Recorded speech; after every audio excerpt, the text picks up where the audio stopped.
What to do, my guys?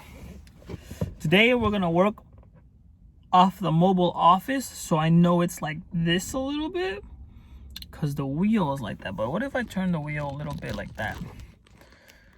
Nope. Matter of fact, it made it worse. Oh, we're just gonna do this. Today I just wanted to talk to you about sadness and depression and things in that category and how to get out of it. And I think the first thing you need to understand is that there are multiple levels of sadness, right? There's grief, there's depression, there's this like hopelessness. Like there's a lot of things that fall under this category. And just like there's a lot of things that happen with anger, there's like annoyed, there's frustrated, there's livid, there's raged, you know. But I'm going to talk about sadness just because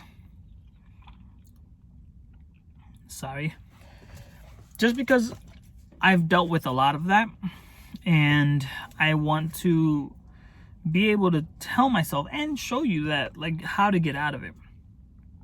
So the ones that I've really dealt with, it's like seasonal depression is what it's called. Then I have episodes of, I guess I would call it depression, and then just general sadness, because, you know, that's what life is. And sometimes I'm a fuck boy, sometimes I'm a sad boy. But it is what it is. So the first thing, sadness, you know, I think a lot of things depends on why you get sad. If your dog died, it's horrible and you have to go through grief. If you're disappointed in something because something didn't happen, how to get over that, you know. And there's a lot of little ones that not many people talk about, but if you start to get to a certain place, you start to feel it. Lately, I had 2 or 3 weeks of a huge stretch where my mind was hazy, like I didn't know what to do, like I just felt like limp. And it felt as if I was going through the world, but my brain was processing in molasses, like really slow motion, really like, and then it was painful as well, like not physical pain, but internal mental pain. And I was going to the gym. I went like once a week, you know, so I wasn't going super heavy, but I did go to the gym with a trainer. I was eating decently well, and I was sleeping. It's like I was 4 days out of the week I would sleep well, and then 3 days I wouldn't go to sleep till like 2 in the morning. Like yesterday I fell asleep at 2 in the morning. And so how did I get out of that? I think the biggest thing is, like, here's one thing I don't know. Patience is the name of the game. You do not do everything right one time and then tomorrow it's done. It's you do everything right today, tomorrow, the next day. You take a break, you breathe, you reflect, and you do it all again in the next season, like the next 3 days or the next week or stuff like that. So the first thing that I did is I talked to a therapist, because I've noticed that I was doing everything I wanted to do, and then my emotions went down. And no matter what I achieved, so I hit 70K, I started working with God, I was in Paris, I started working out, I started seeing results and stuff. And so then I'm thinking, like, I'm doing all these good things, I'm doing everything right, why am I so sad? It's because I did it all, right? Or I didn't do all of it, but I did the things that I like put my mission on, you know. And once I got to that place, I slacked because I didn't know what else to do. Like, I started deconstructing, sabotaging. I started self-sabotaging, and I think the real thing is to understand that everything goes and flows in seasons. This season I'm sad. This season, these last 2 weeks, it just sucked because I don't know. And it hasn't just happened once, it's happened multiple times. The first time I hit a store that went to 100K, sad, you know? And I think that like my subconscious is like smart enough to know that I want to be better, but once you get there, you don't know what else to do. So sabotage. Now how did I get out of it? I talked to a therapist.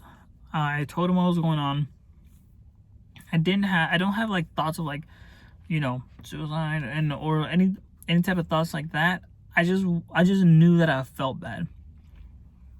But when you feel sad, you can't identify to these emotions. You have to see your mind as a highway, and there's thoughts everywhere.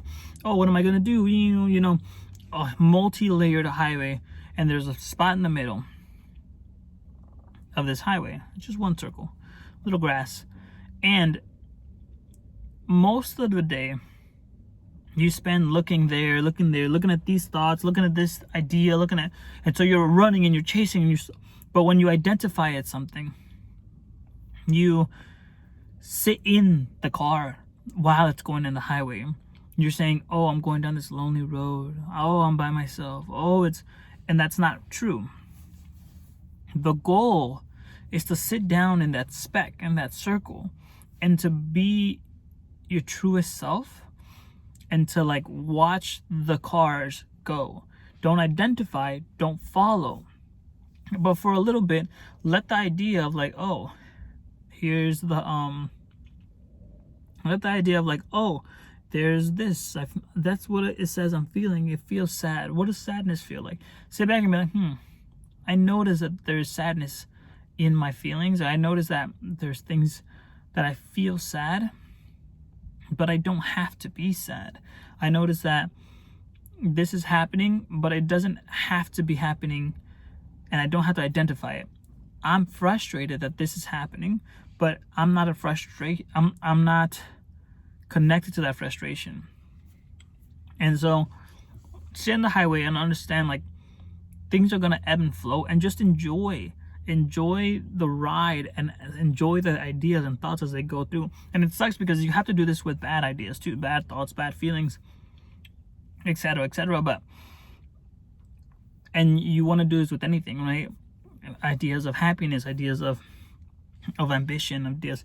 You want to just sit there and let it be for a second. Really think about, do you want this? Do you want to identify pros and cons, etc. Do you want to identify as this thing, as this person, the pros and cons to it, etc. But then the next thing I did is focus on my diet. When you eat like shit, you feel like shit. When you feel like shit, you do shit things.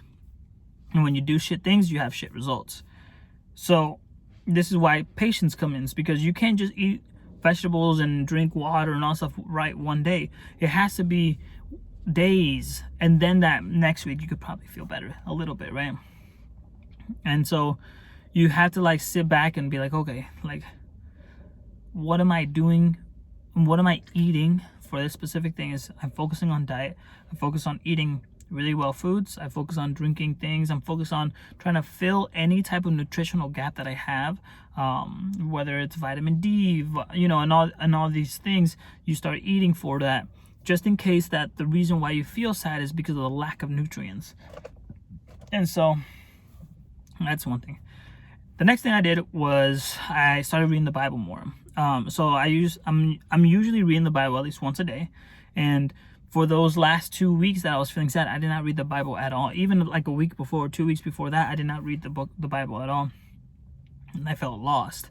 And so I immediately started reading the Bible, because I feel like sometimes when I don't read it, my inner self starts to be conflicted and starts to be sad, starts to be confused. And so yeah, and I started reading the Bible, started like just seeing what things were happening, and trying to reflect on the Bible and talk to God, talk to them and tell them that how I'm feeling, what I'm doing, give me the strength to figure out this, the wisdom to get out of it. I don't take the pain away. Help me get better. And that's a huge kind of like thing that you should pray for, is not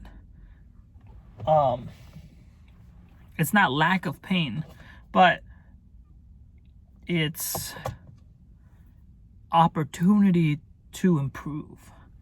But yeah, gummy bears. And then the next thing is just kind of like, you don't want to stop doing the things that you're doing. If you're doing good habits, don't stop them, because what's going to happen is you're going to have to start back. So if I was doing whatever pounds, 50 pounds, and I stopped for a month, if I was doing 50 pounds, it's my regular, and I was working out for 3 months, and now I'm at 65, but you stop for a month, you're probably at 55. You don't go back to 65 without it being a lot more strainful. So don't stop what you're doing. Keep going. Even if you're just going through the flow, going through the motions, just keep going through it. Show up and you'll be there. Eventually, you'll be there. And here's the last thing that I did. Reflect. Lots of reflecting. Think back to what you're doing. Think back to the time when you had it worse. Think back to 3 weeks ago, how you felt. Like, have people around you and have like a purpose, but also have people around you, have a purpose, have positive people around you, have a positive purpose and have like a drive to achieve something. But then it's also think back on what you were doing. A year ago, what was I doing today? A year ago, I was probably homeless. A year ago in April, now I was more like June, September. But yeah, like, sit back and reflect on where you are, because remember that everything you have now, you once prayed for. And so, yeah, that's all I really got to say. I got to get to work, but yeah, there are a couple things that you need to think about. Sometimes it is sadness. Sometimes it's depression. More than likely, you're not clinically diagnosed with depression. More than likely, it's influenced by environment. Sometimes there is depressional seasons and depressional events that happen. Your mom dies, you're depressed. Sometimes nothing happens and you're depressed, right? You need constant change. But I guess I want to just say, like, don't identify with the one thing that's happening. Keep your days going and sit back and relax. Sit back on the highway in your speck of circle and live in that moment, but don't become that moment. Live and see as things flow by. Be mindful. And that being mindful doesn't mean like thinking a lot. It just means sitting back and observing your thoughts, your feelings, your environment. Sit back and observe and really ask yourself deep questions. Why do I do this? What's going on with this? And the more you start to realize and the more you start to ask yourself certain questions, the more you're able to fully and better understand yourself, fully better to figure out what's going on and why you do certain things. And then you're able to start moving and changing from there. But that's all I got to say for today. That's all I got to say for now. So I'll catch you guys later in the next one. Peace. By the way, love you kids. Peace.